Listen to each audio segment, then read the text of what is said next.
না না দাঁড়ানো যাবে না। হয়ে গেল 100 খুন। এই সর্বনাশ, তুমি এই বাচ্চাটাকে খুন করলে? আমি এক্ষুনি গিয়ে পুলিশকে বলবো। পুলিশের কাছে যাবি সময় পেলে তো?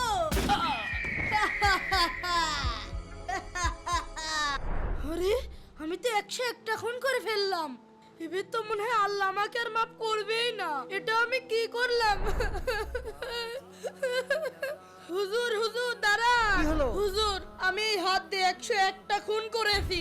আল্লাহ কি আমাকে মাফ করবে?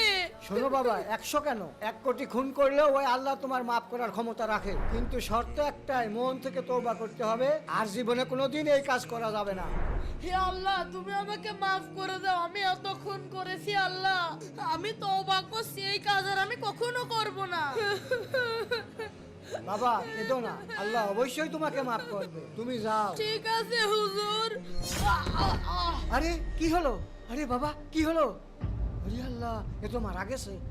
আল্লাহু আকবার। হ্যাঁ?